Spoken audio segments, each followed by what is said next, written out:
Olá, alunos! Eu me chamo professora Gisélia Sandri Maia, trabalho a disciplina de arte e vou falar com vocês hoje um pouquinho sobre o Renascimento. Século XV e século XVI foi a passagem da Idade Média para o período moderno, ou seja, o Renascimento marcou essa transição. E o que foi o Renascimento?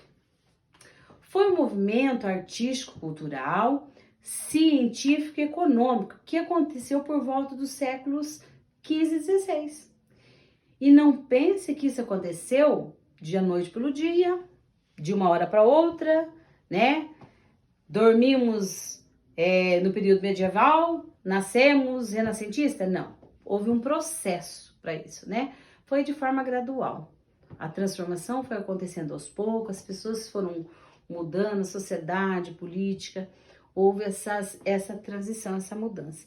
Mas todo esse processo aconteceu algumas características, algumas coisas nesse tempo aí, nesse intervalo. Uma delas é a característica humanista, é uma característica do Renascimento, que versa sobre a dignidade e valor do ser humano frente à sociedade. Tal conceito reforçou o espírito crítico dos indivíduos e muito se relaciona com o antropocentrismo e a racionalidade. Teocentrismo, Deus no centro de tudo. Antropocentrismo, o humano no centro do mundo. Racionalismo, ao defender a razão humana. Essa corrente filosófica foi importante para desenvolver diversos aspectos do pensamento renascentista e detrimente da fé medieval. E esta corrente afirmava que os fenômenos humanos e da natureza deveriam ser comprovados diante de experiências racionais. A origem do Renascimento, ela se deu na Itália. Daí vocês vão perguntar, professora, mas por que na Itália? Porque em outro local aconteceu na Itália? Vou explicar. Aconteceu na Itália, né, na Península Itálica, por alguns motivos. Surgimento de uma economia pré-capitalista, intensificação dos valores burgueses, presença da arte e tradição clássica nas cidades italianas, divisão política na Itália. E ela se deu isso, basicamente, iniciou na Itália, em 3 cidades italianas, Veneza, Roma e Florença. Elas estavam em desenvolvimento, né? Ou seja, essas pessoas estavam ficando ricas, as pessoas dessas localidades específicas, elas estavam ficando ricas.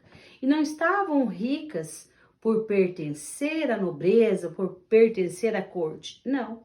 Elas estavam ficando ricas pelo trabalho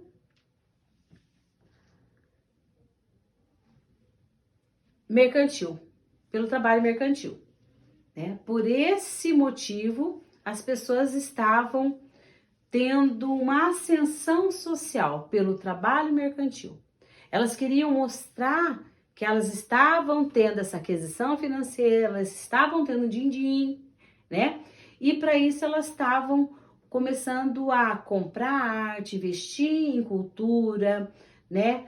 Comprar inovações tecnológicas daquele período, daquela época, né? Começaram a ter um olhar no investimento, né? Patrocinando construções, patrocinando artistas e alimentando a economia burguesa. E nós não podemos deixar de destacar 3 grandes artistas que a professora vai falar um pouquinho sobre algumas obras deles, que é Leonardo, Michelangelo e Rafael. São 3 artistas renascentistas que têm algumas características muito marcantes nas obras. As técnicas que esses 3 artistas usaram, elas combinam muito com as obras, com o período renascentista, né? Decomposição, proposição, perspectivas, E também uma técnica muito conhecida de Leonardo da Vinci, que é o esfumato, que é destaque na obra Mona Lisa. Não que seja uma técnica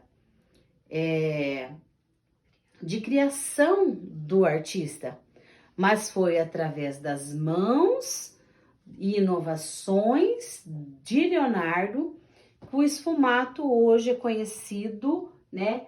E foi reconhecido no Renascimento com essas inovações, tá? Nós temos aqui a Mona Lisa muito estranha, né? Às vezes ela é meio suspeita, algumas características dela, né? Ela misteriosa, a palavra mais correta é a gente falar sobre misteriosa, né? O olhar misterioso, o sorriso misterioso, né? A parte meio azulada, esverdeada de fundo da paisagem, os cabelos ondulados de Mona Lisa que se mistura a paisagem, né? Essa característica da natureza e natural do humano que Leonardo destaca na obra dele. E temos também outra obra de Leonardo, né? A Última Ceia. Nós temos a Última Ceia de Leonardo, né? A questão de perspectiva que ele trabalha nessa obra. Tá? Temos também a obra de Rafael Sanzio, que é a Escola de Atenas, né? Também trabalha a questão perspectiva, né? A luz de fundo, sombra. Temos os dois grandes filósofos aqui ao fundo, onde eles estão caminhando juntos, né? E nada também não pode deixar de destacar a grande obra, que eu, né, acho uma das mais importantes de Michelangelo, porque é uma das mais importantes, porque é a única obra que Michelangelo tem a assinatura dele, né? Aqui na roupa de Maria, né? Nesse barrado da roupa de Maria tá a assinatura de Michelangelo, que nenhuma obra dele é assinada, uma curiosidade dos trabalhos de Michelangelo, né? A questão do semblante de Maria, ela tem um rosto mais novo para uma mulher que tem um filho de 33 anos, né? Então ele destaca o rosto de Maria com um semblante mais jovem, né? Como se ele quisesse representar todas as mães sendo Maria, né? O corpo de Jesus, né? Já sem vida, menor, né? Dando a perspectiva aqui de visão triangular, que também é uma característica renascentista, né? A questão da roupa de Maria dobrada, meio despojada, como ela tivesse, né, meio despojada mesmo, segurando ele, né? Sofrimento, dor, peso, né? De estar com seu filho morto ali. Então são algumas características da renascentista, desses três artistas, que em um outro momento a professora quer aprofundar um pouquinho mais. Então, para a gente ir encerrando o período renascentista, o Renascimento sugeriu uma mudança de posição a ser ocupada pelo homem no mundo.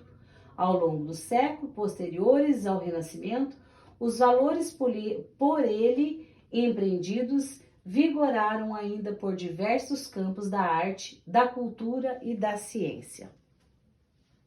Graças a essa preocupação em revelar o mundo, o Renascimento suscitou valores e questões que se fizeram presentes em outros movimentos, concebidos ao longo da história ocidental. E para deixar a mensaginha para vocês, nada mais, nada menos do que Michelangelo. Vi um anjo no bloco de mármore e simplesmente fui esculpindo até libertá-lo.